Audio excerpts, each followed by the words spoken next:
So, hello everyone. I'm Monica Rhodes, and it gives me great pleasure to introduce my video series, Three and the Possible. As we know, histories are often multi layered, and the name of this show is no exception. If you are a spades player, then you know this is a phrase that we use when you're predicting how many books you'll go to win your hand. It also represents the essence of cultural preservation, which is not just a conversation about the past, but one that concerns the future as well. Three and a Possible is predictive. So, through this series, I will be chatting with experts in the preservation space and asking three and possibly four questions per interview. This is a free flowing discussion with my community of practice, my friends that I've worked with and known for years. So, without further ado, I'd like to welcome Héctor to the show. Hey, how you doing? All good. Thank you for having me, Monica. Nice to Thank see you for you. thank you for joining. Great to see you as well. Before we get into it, again, the last time we saw each other, we were in Rome. I was at the American Academy, and you happened to be there for a conference. It was a. Remind me, what conference was it? Yeah, I was on first I went to the the annual trip that APT, the Association of Preservation Technology, does with ASO Restauro. I was I went there one full week and a half working on that specific tour, and there was another tour, um a symposium from the International Committee of Education, from ICOMOS.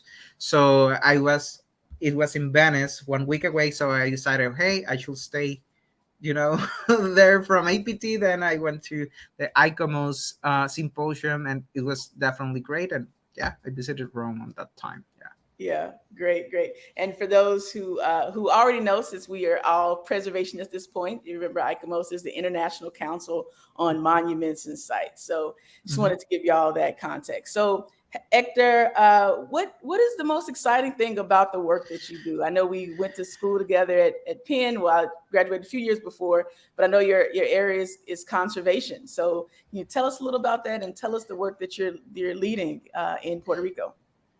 Sure. I'm an architectural conservator by training. I work and I'm the director general, founder of the Centro de Conservación y Restauración de Puerto Rico, which is a new nonprofit regional conservation center for Puerto Rico and the Caribbean region.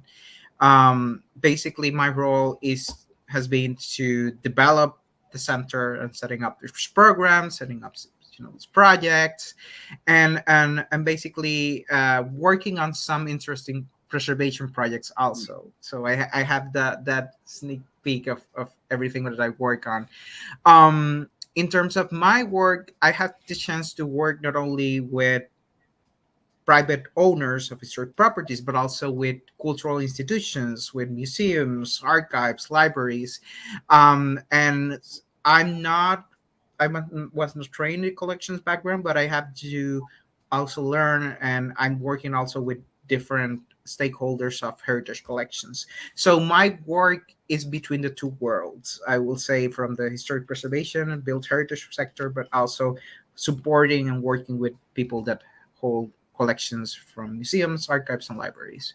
Yeah, Yeah. that's pretty interesting. I don't run into a lot of people who are also leading the collections management side as well as the kind of like that brick and mortar preservation that we know and we love around historic resources, buildings. So to be straddling those two fences is very interesting. It's all cultural heritage. Can you say a little bit more about the just that connection? Like we think these things are separate. Like you have your collections and then you have your buildings, but Mhm. what's that space that connects those two things together? I think one of and that this is something that I've said, and I have conversations with colleagues, conservators, preservationists, that heritage is one thing. It's Hmm. their finite resources. They are always endangered, and they tell stories. But not only they tell stories, we're facing the same issues. Like from an object in a museum through, a historic bridge or historic home, we are facing the same issues: climate change, lack of economic resources, um, train people to work in that can work and in the workforce of cultural heritage sector, um, but we don't talk to each other, and Right. that's one of the issues that I've been trying to stress with my colleagues, museum conservators, and my colleagues from the built heritage sector, that we need to talk to each other. And Yep. from my short experience, as I would still consider myself as a American practitioner, but from my participation in different conference projects, I see that there is a disconnection between the two sectors. And while everyone is having a conversation in their own side about climate change, we are not finding those bridges to have that conversation together and see how we can collaborate, how we can put resources in favor of our cause, because at the end it's heritage, everything is heritage. So Right. Yeah, that's a great point. And at the end of the day, we need each other. We aren't able to preserve a historic building or a space or a landscape or a cemetery without that documentation piece, that primary resource that may not be in the history books just yet, but it doesn't make it mhm, any less valuable. And having those documents and those archival materials uh, it's critical mhm, for us to do the work that we do. So mhm. absolutely, I can completely agree. And there was a conference in DC this past summer where did those two worlds kind of converge in DC at that Yeah, conference? Okay. yeah, it was the closing event of Health in Trust, which Okay. was a collaborative agreement between the National Endowment for the Humanities and the Foundation for Advancement in Conservation, from the FAIC, which is the nonprofit branch of the American Institute for Conservation. And basically, it was a wonderful day of panelists presenting from both the built heritage sector and also collection side. And it was actually in DC in the Library of Congress on May. And we had the opportunity to hear from both sides of the aisle in this sense about what they're doing, what are possibilities of collaborations, and also about what is the future of the field. And that is something that we continue asking ourselves. I think it's a continuous question. What is the future of the field? What are the challenges? How we can collaborate and we can communicate? And that convening, which was called the National Convening of Health and Trust, was part of that major conversation. Yeah. And it's an important one, and I hope that it continues and expands into other spaces because it's again absolutely necessary that these two sides of the aisle, as you shared, I like that. It gets it's all heritage. Like people, the general population isn't making a distinction. The past is the past, and people who study and help preserving it, we all kind of fit into the same, we are under Mhm, the same tent. So mhm. we should definitely be talking together or talking with each other. So to that point, Hector, I'm curious how did you get into the field? Like what inspired you to get into historic preservation? So I will tell you, from since I was a young child, I was really interested in history Mm, and culture and the arts. That's something that struck me from since I was 5 or something. And I remember I told my mom I wanted to be an archaeologist. mm, Actually, I wanted to be an archaeologist, and then you know it in Puerto Rico, the archaeology field is still small, and everyone thinks, oh, you're gonna be an archaeologist in Puerto Rico, you're gonna start, and that kind of, and I decided then to go. Well, I can go to architecture. That's mm, something that I really liked. And then when I was 15, I was starting high school. I remember I knew that there were architects that work on historic buildings, and I said, hey, maybe that is something that I will definitely like. And I remember I got a tour in the Cuartel de Valleja with Carlos Rubio, which is the current Puerto Rico Chipo, okay. and I learned from that experience that actually preservation was a thing. And since then, I started to look at more up to look up, look more for more information about the field. I went to the School of Architecture at the University of Puerto Rico after I graduated from high school. Um, and I also, from my time in high school, I studied in my favorite historic building, which is the Central High School in Santurce. And for me was the preservationist has have always a building that inspires Oh us yeah. to go to the field. So for me was actually my high school.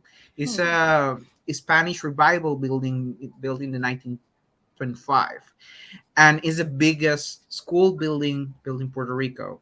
And for me that building was like so beautiful that it really inspired me to go to the field and start you know working on it. Then when I was at the School of Architecture, it was a challenge for me to get to know the field, or at least to get an idea of how to get a master's degree in preservation or do anything, because in Puerto Rico there's not a lot of people that are actually trained in the field. So looking for someone, for a mentor, for any kind of guidance to how to get into the field was really hard. It was really challenging for me.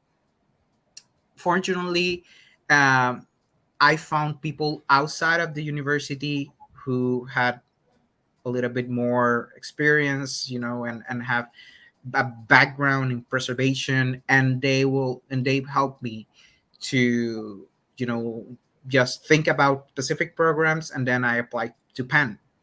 Then and I ended attending Penn as a graduate student, but then at Penn I learned more and more about conservation. Hmm. Conservation's material-based conservation, pure. And I had some courses in chemistry also at my back undergrad. So I thought this is actually a good thing. I don't want to be I decided that I don't want it to be an architect. Yeah. That didn't work for me. I did also a double major in history at the University of Puerto Rico. So for me was this was a good fit for me. I wanted to work on the material side of preservation, how construction techniques uh, work, how materials behave, and it's interesting because it's a really technical aspect of preservation that I feel that we need a lot of people that needs more people interested in this side of the field. I think it's necessary and urgent, but also it's another way to tell the history of our heritage, Hmm.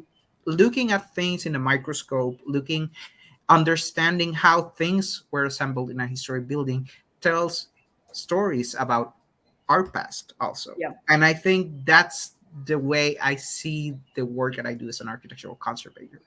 I add more narratives to that official story that we want to tell about our past through the lenses of the lab, the microscopes, the all the proving and then the conditions assessment, everything. So I think it's interesting. And for me, my experience at Pan helped me to look at what I'm doing now and definitely what I wanted to do in my future. So. Yeah. The great thing I think about it is, the lab coats that we had to put on in there, like, it's the STEM side of preservation. And Mhm, to your point, as a conservationist, there are not a lot of people who are going into this particular area. When mhm, people think about heritage or preservation more broadly, they're thinking about the trace professionals, of course, and thinking about perhaps a preservation planner or preservation architect. But what often I see that kind of gets left out of the conversation but these are people who, they're specialists, experts who focus in on the material science. And without mhm, having that data, that information, restoration efforts would not happen. Like Mhm. mortar testing, paint analysis, all of that. How do you determine, the first layer of coat from the 1760s? Well, you look it under a microscope. You're doing all of these things. And so I think that's one of the, not to make a pen commercial, but that's one of the things that also, I didn't specialize in conservation, but being able to take courses in those areas to at least have a frame of reference for how expansive this field was exactly why I also chose to go to Penn as well.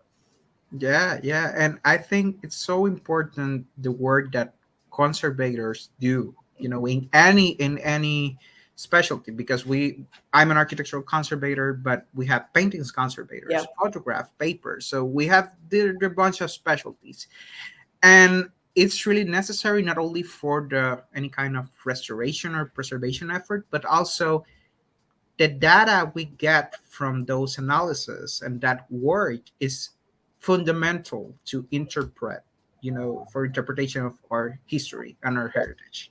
So I think that's one of the most important things that we do in terms of conservation, from that standpoint. So to that, I have another question for you. So you shared at the beginning that you're a director general, and congratulations. And you also said you're an emerging professional, which Yeah. okay. I think you are doing incredible work. So I'm really interested to learn more about your day to day. I know you shared that your organization is a nonprofit now, but what type of work do you lead? What types of projects are you working on day to day? So right now, CENCOR, as you know, we're setting up. We've been we just uh, got 3 years. We have a 3-year anniversary last week, 2 weeks ago, maybe. So we're still a small organization, institution, but we are doing projects both in the built heritage side, about research, and also in collections. For example, we've worked on conditions assessments and specific projects related to preservation. One of them was the conditions assessment for the restoration of the interior cupola of the capital of Puerto Rico. That's one of our biggest projects, and it was really important because that report uh, guide the whole restoration process. That was part of what they did. We also have done work related to the restoration of historic features in the Normandy Hotel. We've done at least 3 reports related to how to preserve and how to restore all the interior plaster work of the hotel, um, leading to the renovation. And usually our projects are really particular because we look for students or emerging professionals in Puerto Rico to assist us in those different projects and participate actively as part of the team. So at the same time that we're doing professional quality type of projects, we're help training the next generation of preservationists, and that's the difference between what we do and any kind of private firm, Yeah. that we provide that educational opportunity, and we believe that our projects are part of a major educational spectrum. So Yeah. yeah. Hector, is your organization fee for service, or are you supported by Yeah. philanthropic dollars? Yeah, we have both as a regional conservation center, and and the conservation center model comes from the art conservation world. Hmm. In the US, since the 60s, there are several art conservation labs in different regions of the US, in Philly, in California, in Ohio, and usually what they do is that they charge a fee for work. They do any kind of painting, sculpture, paper. We are using that same model but applying that system to built heritage Yeah. and collections. So we charge for fee for any service, but also we receive donations. Work with grants. We work on specific projects, both with private clients, municipalities, state government, um, cultural institutions and foundations. So we work with different, different collaborations in that sense. Yeah. Um, So what I'm also hearing is, there's an opportunity for foundations, individual donors to donate to the work that yeah. you're leading to help expand this great work and bring more young people into the traditional Hmm. trades, into conservation science, and also Hmm. help to rehabilitate and restore historic resources in Puerto Rico. Is that right? Yeah, yeah, and usually, the main mission of CENCOR, and why we exist is that after the hurricanes, Irma, Maria, and the earthquakes, we there was a need in Puerto Rico of established organization or institution that can help, not only to preserve our history, stories, and historic sites and collections, but also to be a platform for training Hmm. and to students look at, I didn't have the proper orientation, no one, to help me out through, or give me an opportunity for internships or training when I was a student. So Sencor was born on that need, to connect emerging professionals and students in Puerto Rico to get training both in the island but also outside, and get proper professional assistance when if they want to study abroad art conservation or history preservation. So that's our main goal, and we want to continue supporting that work that we do. Yeah. And are you seeing in your work, what's the level of interest in Puerto Rico generally to preservation, to these types of opportunities? Or do you have more young people who are interested and you have space, or what's your Yeah. take on it? Yeah. The response for our events and everything that we do has been massive. So we definitely know that there is a need. We don't have like a lot of resources as a small nonprofit, but our goal is to continue growing and developing our institution as, as not only as a partner for heritage in Puerto Rico, but also to continue providing those opportunities for students, and has been massive. We are setting up fellowships in preventive conservation. We have opportunities for students working and emerging professional in historic building trades, and we usually get a lot of people applying for those positions, but our resources are limited and we cannot take everyone in. But yeah, I think, it has been really wonderful experience for the past 3 years, and everything that we're doing. So thinking about like metrics, when we talked a little bit ago, you were sharing there was a certain number of trades professionals, conservation professionals that the island of Puerto Rico would need in the next few years. What was that number? So, for I know the General Contractors Association of Puerto Rico was having a meeting, I think last week, and one of the local news reported that they might need for the general reconstruction work after hurricanes and the earthquakes around 30,000 people, Yeah. workers to work in everything. But that doesn't consider Hmm. historic trades. So the other thing is that for the historic trades, we need a lot more people, and we don't have those numbers Yeah. yet. That's sad. So I will tell you, we have only like maybe nine people in Puerto Rico from a population of 3.2 million that have preservation degrees in You the said island. you said nine. Nine people from, and that is from an informal survey that I did. I that we did at Sencor, and for the art conservation world is fewer, and a lot of these people are also retiring. Mm-hmm. So it's challenging, and I know there are some colleagues outside of the island getting trained, but the issue is that they don't return to Puerto Rico. So one of the challenges that Sencor faces is how we can connect with those professionals abroad, and we bring them to Puerto Rico to work on a specific projects, and that's something that we're actively trying to do as part of our mission. Yeah, well, it's certainly it's a Puerto Rico issue.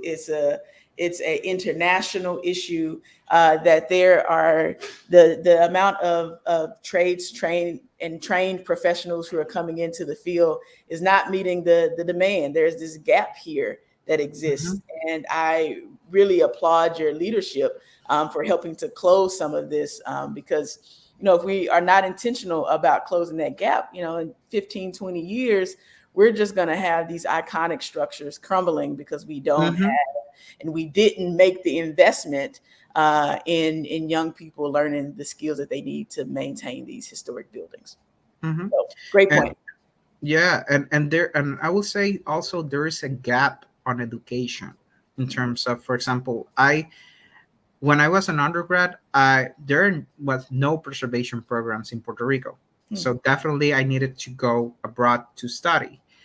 That also creates an issue because not everyone has the means to go abroad and to get an education. So prospective people that might look at preservation as a possible field of study here in Puerto Rico, they might not be that interested, or it will be challenging for them to actually get that education. Um, since 2018, there is a small program that started in the Polytechnic University, which I'm a professor now there as a graduate program. But it's not enough. It's not enough. This is still a small program. And for the art conservation world, there are no programs in art conservation. So people have to go, if you want to work on a museum or whatever, you have to go abroad also and get an education. So it's challenging, to have proper trained professionals doing work in Puerto Rico. It's challenging in every way. Yeah, it sounds like a great opportunity for advanced degrees, those programs in preservation or in conservation, to create some partnerships where there's a recruiting and retention of students who are interested in being in these spaces, because there's certainly a lot of opportunity for and need in the island and around the world for these skills, quite frankly. So that brings me to the next question, Héctor, is what's the future of this field from your perspective? What questions are you thinking about? What are the students that you work with or that you train? What are they talking about? What are they thinking about? What are some issues that you're preparing them for, and then they'll have to deal with in the next 10 to 15 years? One of the things that at least I'm concerned is how the lack of a new generation will have a negative effect on the care and preservation of our heritage, especially in Puerto Rico, where young people are moving away, moving to the states. We have older population coming in. I mean, our medium age of Puerto Rico population right now is like 55 to 60 years old. So no, sorry, 45 to 50. Yeah. So and as we and now fewer people are having children also. So I'm really concerned. A lot of people are retiring or they're just dying. So it's a challenging because we have also a lot of cultural institutions that has been active since the 80s, since the 70s, that will eventually collapse because there's no one to take to success and take the lead on those. So for me personally, and I know this is not something only to Puerto Rico, it's also happening in other parts of the Caribbean and also in the States and other parts of the world. But that's one of the things that I'm thinking of, how we will sustain this when that time comes. First, second is the issue of climate change. The issue of climate change for us is so important because, I mean, hurricanes, my main concern in Puerto Rico is hurricanes, and hurricanes will not stop, you know will eventually come through every 1 or 2 years, and high intensity hurricanes, not and every time we're in this season, in hurricane season right now, and every time we hear there's a storm coming in, a hurricane, I think, oh my God, my work will become so, I will have so much work to do because it actually affects our cultural heritage, our buildings, our collections, everything. And the small steps that we're trying to do, and we have, or we have done, in terms of recovery process after Maria, the earthquakes, it will be all gone when we get hit by another hurricane Yeah. storm. So it's a little bit challenging. And my one of my questions is how we are going to prepare the arts, the culture, and heritage sector to acknowledge and embrace the impacts of climate change Yep. within our shared heritage. And because I know the environmental sector, and it's already done it's doing its work, but how we can close that gap of communication between the environmental conservation sector and the cultural heritage sector, and that's another conversation Oh that yeah. we need to have. So that's another challenge, how we tackle and address climate change, how we can make cultural institutions, historic building owners more resilient to the changes that we're facing. Hmm. And lastly, I think the other topic that I'm concerned is how we close, and I mentioned this several times, how we close those gaps on communication.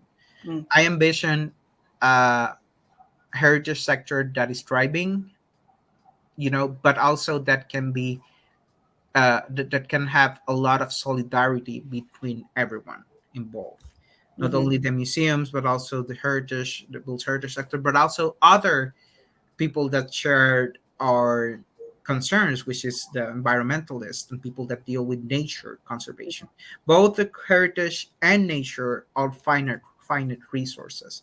We need to have a conversation, between and communication about how to preserve them, how to consider the intangible values of heritage, which are embedded both in physical Yep. objects, buildings, and works of art, but also in landscapes, and nature.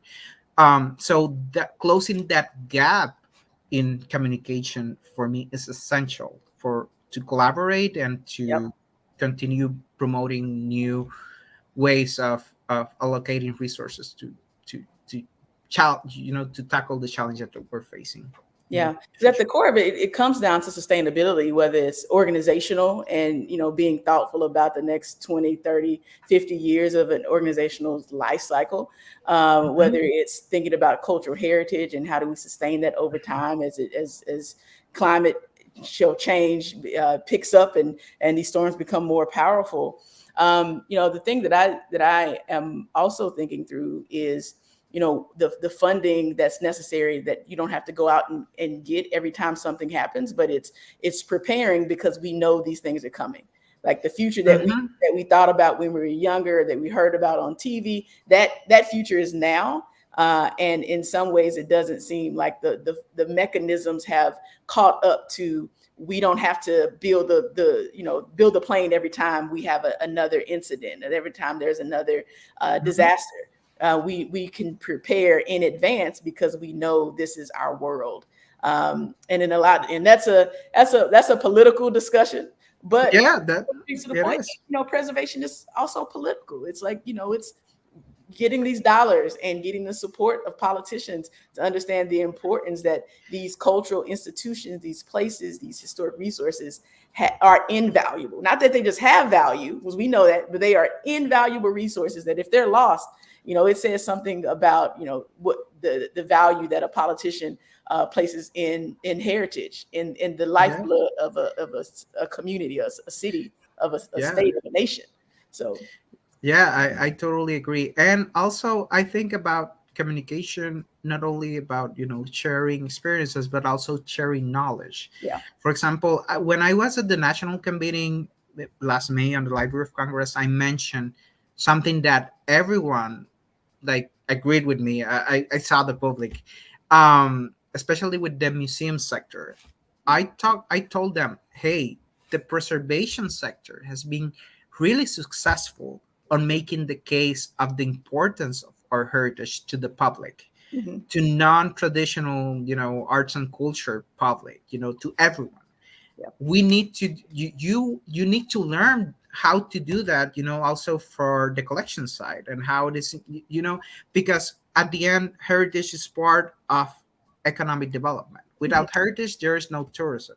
Yeah. And we have to get to that discourse. I think it's important to make the case for politicians, for philanthropists, for business owners, and the society in general, about the importance of our cultural resources that is part of our economic development. And when people visit a historic museum or a historic house museum or a library or an archive, that is also a contribution to the economic development at this local state level, and actually, at the larger scale, at the national level. And we need to embrace that discourse, and make more visible the sector, through partnerships, and definitely more conversations and communication. Well said. We are on the same page. The multiple values in the heritage field. So whether it's cultural, historical, architectural, Mm-hmm.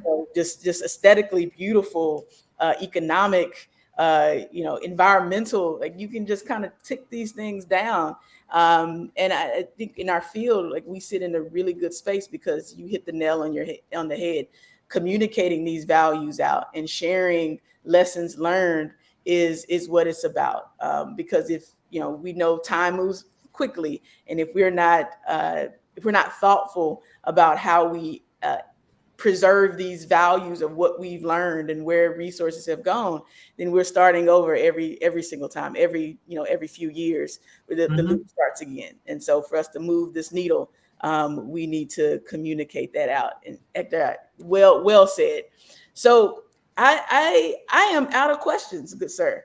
This has been this has been an amazing interview. Like I just enjoy catching up with you and watching your career just flourish and grow. Is truly been quite an honor, and I appreciate you for taking some time out of your busy day to chat with me. Sure. No, thank you for inviting me, and thank you everyone who is watching this also. Okay.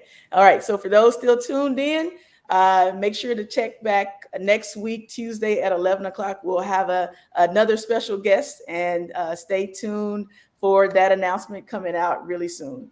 So, Hector, have a great week, and thank you again. You too. All right.